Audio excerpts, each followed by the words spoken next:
Uai! Ó, olá, eu não vi que você tava aí. Mentira! E aí, beleza? Você está na sede da Mansa Academia. Isso significa que você está na sede da Mansa Academia. Esse é o tal do Mula. E nesse vídeo eu quero te falar um negócio muito importante. Talvez seja importante, talvez não. Se você gostar de história, é importante sim. Se você não gostar, é importante também. Vê até o vídeo. E antes de você ver o vídeo, amasse o like, smash like. Então, vamos lá, porque você vai me fazer um youtuber de sucesso aí. E é só você que pode me fazer isso, beleza? Bom, eu quero falar pra você hoje uma coisa muito legal. Eu quero te falar quem descobriu a Coreia. Talvez você nunca tenha se perguntado isso, ou se você se perguntou ou não, você não teve uma resposta rápida, imediata. É porque não é muito comum falar, o cara lá descobriu a Coreia. Mas é comum falar, por exemplo, que o Pedro Álvares Cabral descobriu o Brasil, né? É comum falar que o Cristóvão Colombo descobriu a América, não é? É comum falar, também é errado, porque eles não descobriram. O território já estava aqui, já era o território de outras pessoas, dos nativos aqui da América, do Brasil, os Inca, os Maia, sei lá, quem for o pessoal que já morava aqui. O que aconteceu foi, quando Pedro Álvares Cabral chegou aqui no Brasil, ele começou um processo de colonização. Ele não descobriu, ele fez com que o pessoal que estava aqui fosse vencido, fosse derrotado, fosse conquistado. Então a América foi conquistada, infelizmente. A Coreia, ela foi mais ou menos isso daí. Ela não foi conquistada ou ela não foi descoberta. Mas eu vou te falar qual foi o primeiro relato de que alguma pessoa teve da Coreia. Isso daí é algo interessante, porque foi bem antes do Brasil isso daí. Imagina só, lá no século, deixa eu ver se eu não me engano, 16 ou 15, o Pedro Álvares Cabral descobriu o Brasil, né?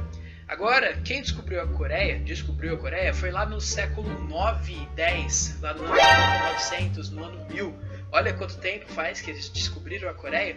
Real. E quem que foi esse cara que descobriu a Coreia? Será que foi um português? Será que foi um inglês? Será que foi um holandês? Não. Foi um árabe, digamos assim. Os livros de história se referem a esse cara como se fosse árabe. Real, ele era do Irã. Irã? É Irã ou Irão? Enfim. Ele era do Irã. O nome dele é um nome bem grande e árabe, que eu não sei como que fala isso daí, ó. Vai estar aqui em cima. Produção, por favor, coloca o nome dele aqui em cima, porque é um nome bem grande aí. Mas o nome dele, assim, resumidão, tá aqui no meu caderno de anotações, é Ibn Gordabeb. Esse rapaz, ele foi a primeira pessoa que teve um relato físico da Coreia. E não foi lá aquele relato, tipo, ele chegou lá e conversou com o pessoal e não sei o que. Não, ele chegou, ele viu, e vazou. É um relato meio de mineiro. Ele não falou assim, por exemplo, a Coreia tem belas flores, ela tem uma sociedade desenvolvida, eles têm uma língua tal. Não, ele só falou o seguinte sobre a Coreia. Ele falou, é uma terra desconhecida além das fronteiras de Shandong. Shandong é uma... desse lado. Opa, vou colocar nesse lado. Você é burro, cara, que loucura. Como você é burro. Shandong é uma província da China. E se você perceber bem, Shandong está ali pertinho da Península Coreana. Então, olha só, é uma viagemzinha de barco, hein? É uma viagemzinha de barco aí da época que ia demorar o quê? Alguns dias, uns 14 dias para você atravessar Shandong até chegar lá na Coreia, passando pelo Mar Amarelo. É um negócio aí de alguns quilômetros que você tem que andar, né? Bom, isso daí foi o primeiro relato de uma pessoa que teve sobre a Coreia. Só que isso não foi tudo. Repara qual que foi a diferença entre a descoberta do Brasil e a descoberta da Coreia. A descoberta do Brasil foi, o Pedro Álvares Cabral chegou aqui, mandou uma carta lá pro rei, aí começou um processo de colonização, né? Aqui não, aqui foi, o cara falou, é pra lá da província de Shandong, é bonito. Enfim, é assim que descobriram a Coreia. Mas e aí? O que isso também significa? Significa que os livros de história já relatam sobre esse país há muito tempo. Na verdade, não sobre esse país, sobre essa península em si, porque lá tem 2 países hoje em dia. Não vou falar nomes de país. Vamos ver se você consegue acertar esse. Vamos ver se consegue acertar esse. Conseguiu?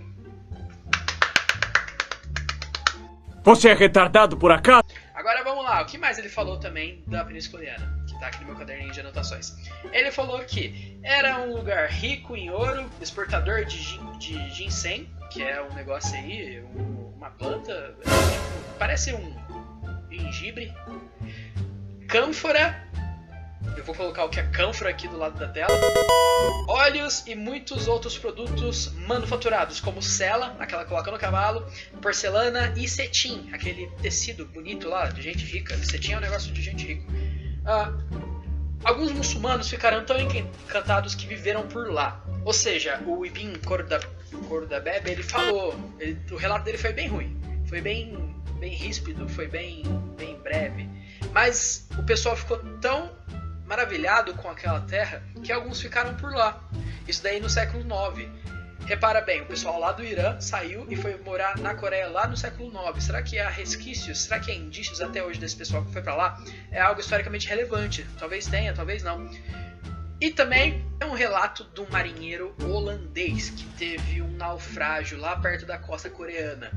Isso no ano de 1653. Repara, já foram alguns anos depois lá do Ibn Khordadbeh, né?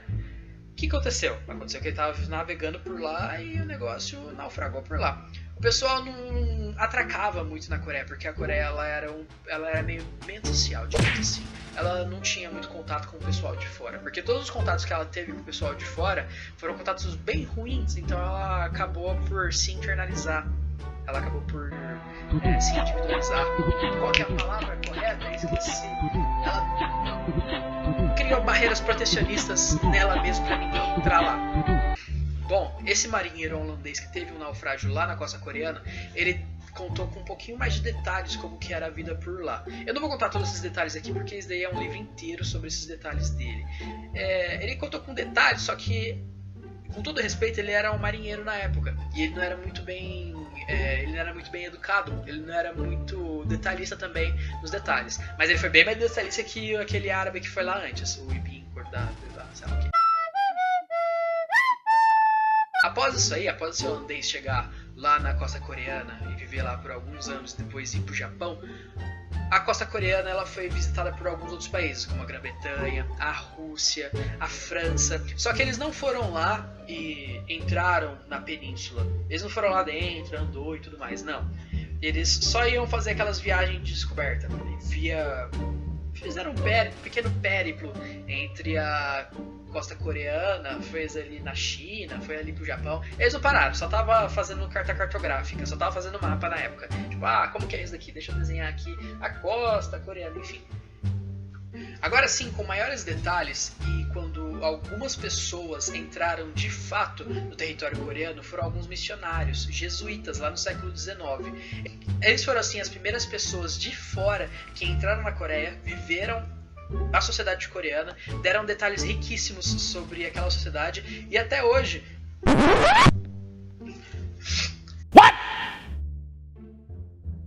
E até hoje eles têm um papel fundamental nos livros de história quando se conta sobre a história coreana, porque não conhecemos muito sobre a história coreana antiga, conhecemos depois do século XIX pra frente. Eu não tô falando que não tem relatos da história medieval, digamos assim, coreana, não tem relatos da história da Idade da Pedra, tem, só que esse pessoal foram o pessoal de fora, o pessoal ocidental, que foi numa sociedade totalmente diferente e isolada e começou a contar como que era a vida da sociedade lá com muitos detalhes, com detalhes riquíssimos.